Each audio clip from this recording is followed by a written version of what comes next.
It's Men's International Day, and we're here talking with Nicholas Benjamin, Deputy Executive Chairman of the Guardsman Group.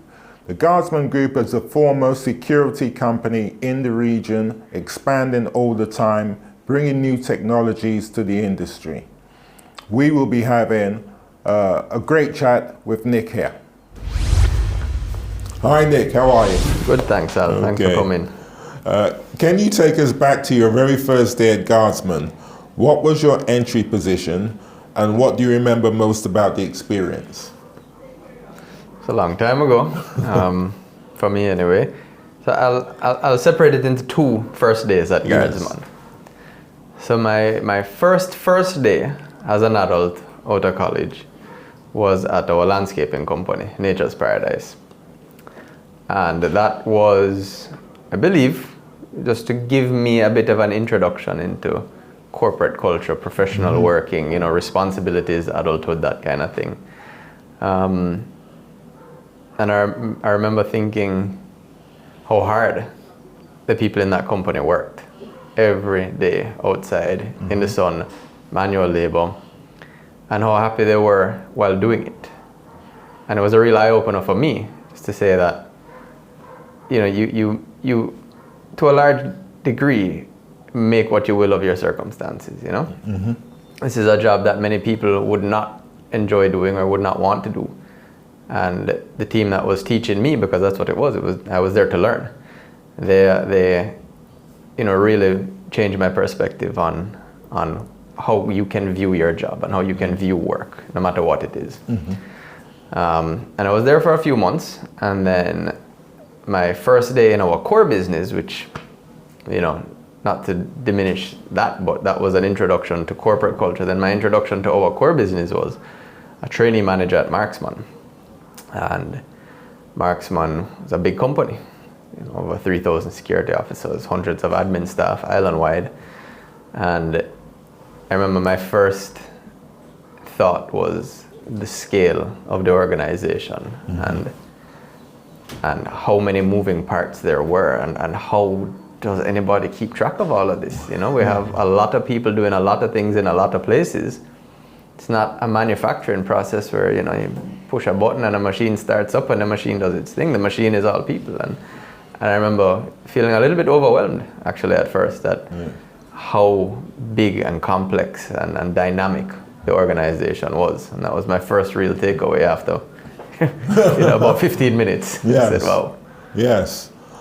In those early days, who or what had the biggest influence on how you saw the organization? Oh, there's lots of people. I mean, certainly my dad, number one. Who founded the company. Who founded the company, ran it, you know, for a long time from this very office, actually. This, if you ask him now, he'll tell you this is still his office. Anybody who sits in this office sits here at his pleasure. So, no, he was a huge influence. Always has been, still is to this day, on how I view the company. And in many ways, I try to emulate his values, his principles. You know, I'll never be him. I'm not trying to be him, but I think a lot of what he did the right way, and he did it well. But there were others. Robbie Epstein, who was the managing director of Marksman Limited at the time, was definitely a big mentor of mine. I learned a lot from him. I worked very closely with him for a number of years. And probably my first manager, direct manager, was a guy named Halim Phillips. Doesn't live in Jamaica anymore, but he was who I toured with every day. I was his assistant manager. He was a zone manager. I was his assistant. I was on the road with him all day, every day, 5-6 days a week. I was on the road with him sometimes at night. And he had a huge influence in my learning and my understanding of the security business, which is our core business. So. Yes. What were some of the key roles you held on your journey to become Deputy Executive Chairman? So, as I mentioned, I started as a trainee manager at Marksman Limited. I'll try to do this in chronological order. Let's see if my memory is up to task. I started as a trainee manager at Marksman Limited. From there, the trainee manager was really an introduction to the company. So I moved around all of the branches, all of the departments, just to understand what we did, where we did it, why we did it, how we did it. And once I completed that tour, which took a few months, I was the assistant zone manager for what was then Zone 2, downtown. So manufacturing, commercial district, waterfront, airport, flour mill, cement company, that whole stretch there. From there, I moved to Ocho Rios for 6 months. I was the operations manager for St. Anne, St. Mary, and Portland, which was a big geographical zone. From there, after there, I went to Australia, I went back to school. And when I came back, I was Deputy Managing Director for Marksman Limited. And after that, when Robbie retired, I became Managing Director for Marksman Limited. Simultaneously was made Group Operations Director. And then from there, I was Deputy Chairman. Okay. Yeah. So you spent cumulatively 16 years with the group. As an adult, not As counting an adult. summer jobs and the little forays as a youngster, as an adult. Yes, Yeah. very good, very good. Which role or period in your career would you say contributed the most to your leadership development?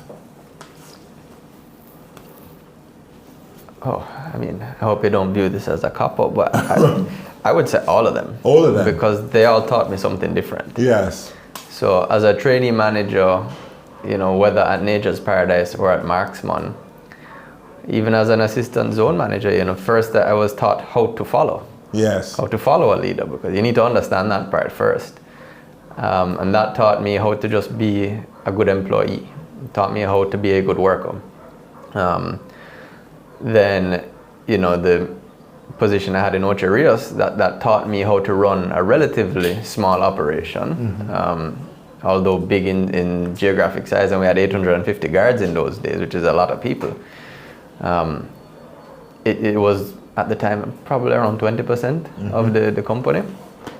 So that taught me how to run, my team, my operation, and, taught me how to be a good leader and a good manager. And then, Deputy Managing Director of Marksman taught me how to lead a company.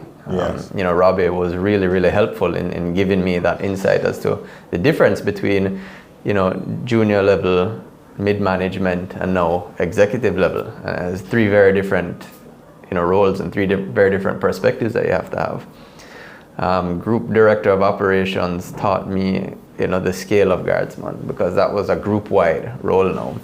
And that taught me how to manage, when you have 50 different things going on at the same time, how do you prioritize? How do you delegate? How do you trust people to do their jobs? Running Marksman Limited as managing director taught me, again, the scale, all the moving parts, the importance of trusting people. Mm. Because you can't do everything yourself. No, you can't. That's not possible. Yes. And you need a good team. You have to. You have to. And you don't, those things don't just fall out of the sky. You have to build a good team. You have to lead a good team. You have to develop a good team. And as deputy chairman, it's taught me, to a different scale now, because this is not just Jamaica anymore. We're talking about the wider Caribbean. Yes. Yeah. So there's been lessons learned at every step of the way, and there's still lessons learned every single day. And I'm relatively new to this role. I've been a little over a year now. But I'm still learning every day. Yes. And each role, each experience, each opportunity, each interaction teaches me something new. I'm going to learn something new from it today, I promise you that. But one of the things you can say, Nick, is that you've seen it from both perspectives. As you said, you learned to be a good employee, seen it from the guard's perspective, the line worker's perspective, having that vision from that prism. And as you ascended, then you see it from the management perspective, and then you see it from an organizational perspective. It's almost three-dimensional in your career that you see it from those perspectives. It's a unique thing to have as a leader. Some leaders are just thrown in at the deep end from one perspective, leadership, whatever. But to see it from that, to see go climbing that ascension is rather unique. Well, how unique it is, I couldn't say, but I'm grateful that was the path that was laid out for me. My dad, he was the first employee of Guardsman, so he built it from the ground up, and he said there's only one way to learn this business, or any business, I believe, is from the ground up. Yes. So that was a conscious decision that was taken, that I would start at a low level and work my way up through to get those varying perspectives. And I think that is probably the number one reason for whatever success I may or may not have, is that I did start where I started, and I did learn the way I learned. I wasn't just given some nice leadership position on day one. And I would tell you, and I'm not hesitant to say it, it was not a guarantee. Any ascension throughout the organization was not a guarantee. I had to demonstrate at each level that I was capable and deserving of whatever came next. And I'm very happy for that, to be honest. Yes. Were there any standout moments where you realized you were truly growing as a leader within the organization? I don't really think that's for me to say, to be honest. Were there no situations where you thought, oh, how can I, and you overcame those obstacles, or a situation that you were placed in and you managed to come up with the answer, meet the challenge? I'll tell you one epiphany that I had, and I wouldn't say this was necessarily, an answer to the question directly, but it was when I realized that I didn't have to have the answer to every problem. That my role was not to be the solution to every problem. That as long as I created an environment and a team that worked together, I was very happy for them to do the things that they're better than me at. I have my role. I'm not a very technical person. I'm not the one who's going to be figuring out the nitty-gritty details of everything. And creating an environment where people who are that way inclined wanted to do it, I think was a huge moment for me to say, as a leader, it's not about you solving the problem as an individual, because for a long time I wanted to. I wanted to be that guy who, Nick's here, everything's going to be good now. But I wasn't very good at that. And the day I realized that it was okay to not be the solution to every problem, I think was a huge, huge turning point for me as a leader. Looking back, what accomplishments are you most proud of? I'm very proud of the time I spent in Ocho Rios, many years later. That was the first time that I had a team to lead. That was the first time I spent, a long period of time in any one place. And before that, I had moved around a lot. And, the relationships that I formed internally and externally in Ocho Rios still carry through to this day. A lot of those people still work here. I'm still on a very good, standing with them. A lot of the clients that we had back in those days, I'm still in good standing with. And as a company, as an individual, we still maintain those relationships. And I think that's probably one thing I'm very, very proud of, is just that time spent in Ocho Rios. Yes. How would you describe your leadership style today? And how has it evolved from when you first started?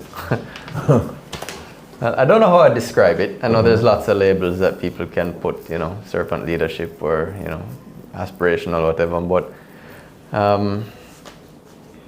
I think the biggest change is, as I mentioned before, when I was young younger, because I still think I'm young. Still young? Yeah, I'm definitely still young. Gray hair aside. Was that I wanted to prove myself. And I thought the way to prove myself was to be the solution or have the solution to any problem that came up. And I tried, but I couldn't. I don't think anybody can. I don't think that's for any individual to do. And I think the biggest change now is that I'm very quick to allow people who are better than me at things to go be better than me at those things. And that, maybe I was insecure before, maybe I needed time to develop that security. But I think that's the biggest change now, is allowing people to go and be good at what they're good at. Okay. Guardsman is known for its strong values and family-oriented culture. How has that shaped your journey? Well, Firstly, it's made it an easy place to work for the most part. No job is easy, no family business is easy, no organization is easy to ascend through, but it's made it as easy as it could, because it does not feel like many other organizations, I would imagine. Having spent most of my time here, I can only speak to here, but it's made it feel like everybody has their role to play. And everybody has to contribute to make they say the overall product is greater than the sum of its parts. And I believe that's very true here, where we all maintain good interpersonal relationships, and that allows us to be more cohesive and more synergistic as team members. And I think if you have a bit more of a cut and dry organization where you have your KPIs, I have my KPIs, we work in different places physically, we never interact with each other outside of, hey, have you done XYZ? Yes, I've done. Have you done ABC? Yes.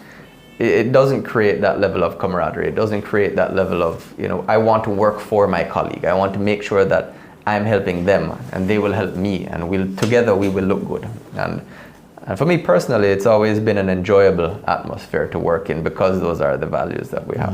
And I think it's important that we have a harmonious environment as much as we can. There's always going to be conflict and differing opinions and this and that. You're never going to get away from that at a micro level, but at a macro level, are we working together? And I think once we are, it makes it a better place to work. But Guardsman has got a unique way of going about business, that family oriented style.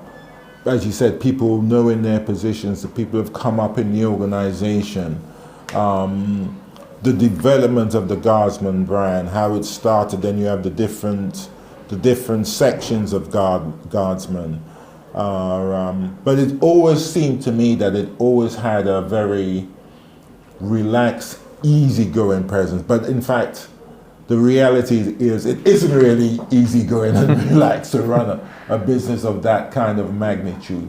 But yet, the patina is of that. Can you go into that a little bit? Yeah, well, I think that's a very simple question to answer, because for many years we've done many things in many places. Yes, that's right. There's always been one constant, and that's Kenny Benjamin.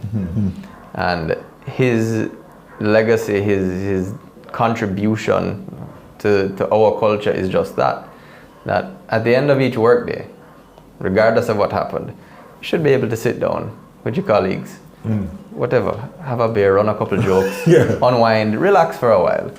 It is a difficult, demanding job that we have, and it is unpredictable, and it is 24/7, 365. There's always something happening.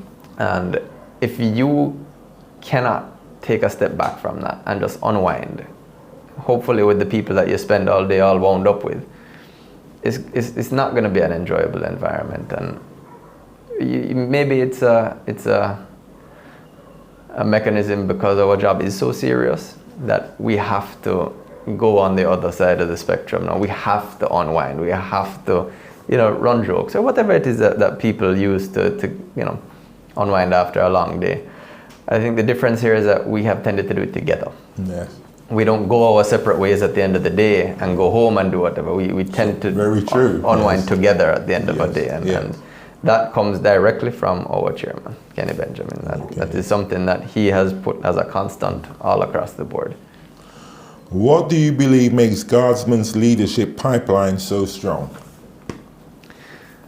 I think there's been a big change, for example, in the values of the younger generation versus the older generation. Yes. And there's different motivations and there's different reasons for working at the job or not working at the job. There's been lots of studies done, but just paraphrase my understanding of it and what I actually do believe to be true. Whatever you want to define it as, millennials onward, or I don't remember what the rest of them, Gen Z, Gen X, I don't remember which one comes, but my age, 40-ish and younger. Yes. They've done studies because we've heard lots of terms over the years about quiet quitting and young people are lazy and they don't want to work hard, and that sentiment goes back thousands of years that young people don't want to work hard. But it's less about that. It's more about, do the values of the company align with the values of the person. You know, going back generations, it was expected that people would, you know, join the rat race and spend their careers in one company, and if they do things right and they work their way up the ladder, you know, they'll get to a good position one day, and they retire and they get a gold watch or something to, you know, something that they were proud of. And I'm not taking that away. If that's what they wanted to do, if that's what made them proud, if that was their desire, then absolutely go. I just think the desires have changed now, and people are not so quick to just join a company and, you know, work. They will if they feel that they're working for a company that they believe in. Yes. And not just the product or service that you're selling, it's the values of that company. So I think our culture that exists here of that, you know, camaraderie, and it's important what we do, but it's also very, very important how we do it. And I think that aligns with a lot of people's views of what's important to them is how we do it. Do I respect the company that I work for? Or is it a good moral company with good moral people in it? And I believe very firmly that we are a good company with good people in it. Just from, you know, the values that we have, the way we treat people, the way we want to be treated by people. And the more we can align ourselves with that, I think our pipeline will only get stronger, because we want to be a company that people want to work for. One of the things about Guardsman has always stuck out, at least to me, is that it's always been a company that looks after its own. That's something that's I've observed. It's not some sort of sterile corporation that's just all about the P&L, bottom line, but it seems to look after its own. Can you talk a little bit about that? Yeah, no, I'd love to. It's something we're very proud of, actually. Yeah. I think it's the answer to the previous question. That's why, you know, it's because we do want to look after them. We do want to make people feel valued and respected and trusted. And the truth is, you know, we're in a service industry, and it doesn't matter if you're talking about the guarding side, the technology side, you know, Orkin, MOPS, Guardsman Hospitality, Port Seco, Fort Clarence, Conoco. We don't manufacture, right? We are a service company through and through in different segments of service. But I am not the person who is serving the client, right? The managers are not the ones standing up there. We're not servicing the clients. It doesn't matter what client. And we have to remember that our first client is our people. The people who are going to go out there and make people happy or make people unhappy with the service that they're getting. Now, our job, I believe, as a group and as a leadership team, is to first look out for our people. Because if we're not looking out for them, who is? We cannot expect our clients to be treating them better than we are treating them. Yeah. So we've always placed that priority on our people, and make Guardsman for, you know, all of our 48 years now, make this a place that people want to work at. Make this a place that people are proud to work at, because then they will be more motivated to go and work. And that is our chief and primary obligation as employers of the thousands of people that we employ, is to make sure that we are taking care of them. Only then could we ask them to take care of us. If we're not doing it, you can't expect it. And that's been a pillar from 1977 when this company was formed, and it will continue to be a pillar of this organization for as long as any of us who are here now have any say in the matter. Because that is, I would say, the number one reason for our success, but also the one thing that we all feel the strongest about is we have to look after our people. We have to make this place a place that, forget P&L. That's a byproduct of doing things the right way, as far as I'm concerned. If you do things the right way with the right people, you must make money. It must come, but it has to come after. Yes. From your perspective, what is the key to maintaining longevity and growth within the group? Just that, actually. Just that. You know, if you have a pool of persons, whatever the size, who enjoy the company that they work at. You know, maybe you don't like your job. Maybe your job isn't ideal, but you respect and you like the company, and you want to see the company do well. Then we're gonna get ideas from everybody who works here. It's no longer up to 1 or 2 or 3 or 4 people to chart the vision for the future. That my experience, most of the good ideas that we have come from the people who are actually on the ground doing the work. It's easy for us to sit in an office and make conclusions and form conclusions about what needs to be done out in the field. They actually have much better ideas than we do. And you're never going to get those ideas out of them if they don't care. You know, they have to care about the company, they have to want to see the company do well. And then we will always have a pipeline of new ideas, of new activities, of new people coming in who want to stay here. Rather than, you know, just one person trying to figure out what's the new trend that's coming in. No. As long as we're providing good service, we'll always be relevant. And if we can get good ideas from people in the field to consistently improve the service, then we have the longevity right there. What advice would you give to young professionals within Guardsman who aspire to grow into senior leadership roles?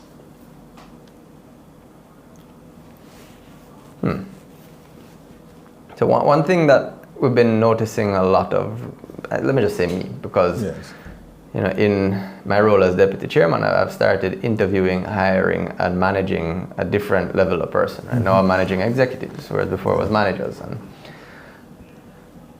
And one thing that I think everybody needs to understand is once you get into a leadership capacity, and that can be a supervisor, that can be a junior manager, senior manager, could be a managing director, CEO, whatever. Once you get to a certain level, it doesn't matter what you as an individual can do anymore. Your technical expertise gets you to a point. What takes you past that point, and if you want to continue, you know, climbing the ladder or you know, getting promotions or advancement or development or growth or whatever you want to call it, is the only thing that really matters is what can you get your team of people to do. And if you are excellent at a particular thing, but you can't get anybody else to do that particular thing, you're never going to be able to stop doing that thing yourself. You're going to be stuck there doing that the whole time. So my advice is just that, you know, understand and recognize that to develop as a leader means letting go of things and letting other people do it. And if you can't get your team to do it, you're going to be stuck where you are. How do you see the next phase of Guardsman's evolution, particularly as the industry changes? Well, I think the biggest change in our industry, and probably all industries, is the infusion of technology. Yes. Even the tech industries are going through a revolution with AI and all of that now. So, you know, as is a general trend, but I think specific to our industry now is the infusion of technology. And you can say, yeah, we've always had cameras and we've always had alarm systems and vehicle trackers and the rest of it. And yeah, you have. But they haven't truly been infused in one solution. Mm-hmm. It's been individual components that are added. You know, right now, a lot of the major contracts that we get are through tenders. And very rarely do you get a tender for government or private sector that says, you know, quote me on a solution. Most of the time, they're really just asking you for a quote. They say, I need 10 guards. Quote me on 10 guards. And then in a completely separate document, in a completely separate exercise, you'll get, I need 5 cameras. Quote me for 5 cameras. You know, if we looked at things holistically, I do believe that there's efficiency to be gained and there's better solutions to be had, and it's more cost effective to look at it collectively rather than individually. But again, that's only possible if you're providing good solutions. And I think the only way to provide good solutions is to be an employer worth having, so that your people who work here, regardless of what the future holds, you're going to stay on that cutting edge, because your team is going to want to stay on that cutting edge because they're the competitive ones. No, they want to be the best company. They want their company to shine. And as long as we don't lose sight of the fact that our people are the most important part of it, doesn't matter what the future holds.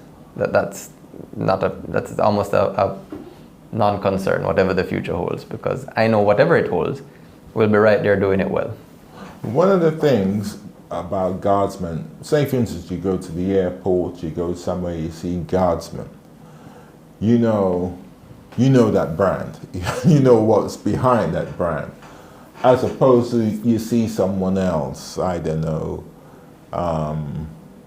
Robert's Guards, for instance, right? And it's How much does the factor of the brand of Guardsman play in the business? I think it's a huge factor. Yes. The legacy that our chairman, my dad, built over 48 Yes. plus years. He would tell you it's a little older than that, but Yes. just the pedigree that we have, the track record that we have, the resources that we have gained over the years, and I don't mean financial Yes. resources. I mean the relationships that we've gained, because goodwill, I think, is a resource too. Yes, it is. And there's been a lot of that gained over the years. It is. And to look back at what has been achieved over the years and just how prominent the brand Guardsman is really awe-inspiring for me, given what my dad has been able to do. It's just, it's quite a story, and I don't know how many people could replicate it if they tried. And I view my job now as making sure that that brand stays at that level, right? Yes. The brand is going to get us in the door. It's not going to keep us there, though. If we can't live up to that standard that has been set for 48 years, we're not going to stay. We're going to be heading in the wrong direction. And that I believe to be my obligation is, living up to the standard that has been set by those who came before me. And it's not something I take lightly. What legacy do you hope to continue building as Deputy Executive Chairman? Well, it's easy to say, and it's all true. I want the company to do well. I want it to grow. I want it to, make more money, all of that stuff. And that's all true. But I think that will happen. All of those good things will happen if I am able to continue Guardsman down the path of being a place that people want to work. That, honestly, I think that's the most important thing that we can do. That we build a company, continue to build a company, grow the company. But, because you have to have growth, right? I'm not saying stagnate, you have to have growth.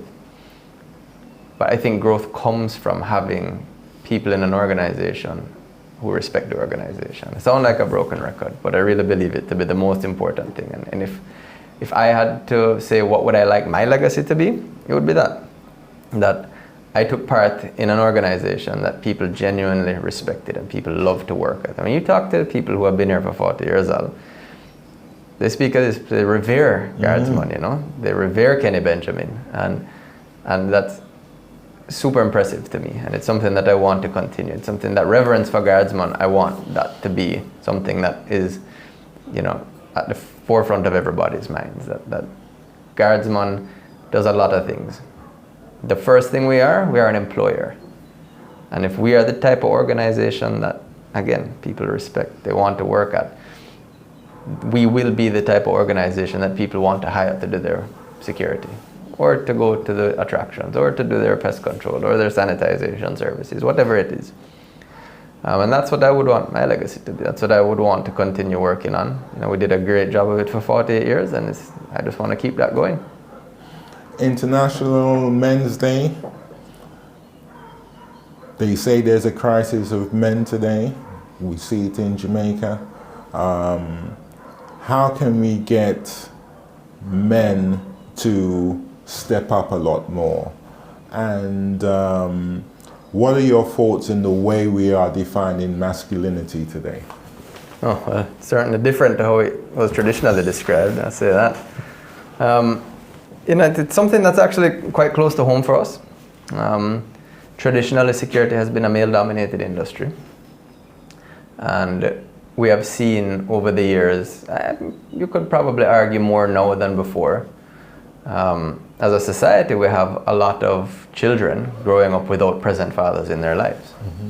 And certainly when I joined, one of the lasting impressions I have is that our supervisors, our zone chiefs, our leadership of the security officers, you are equal parts their father figure, you are their disciplinarian, you might be their pastor, their guidance counselor, their marriage counselor, because they didn't have male role models in their personal lives in a lot of cases. And I'm generalizing, but it's a pretty common thing in Jamaica, I think. And I think what we can do is, whether you are the biological dad or not, be a good father figure, be a good role model to the men or women who are in your sphere.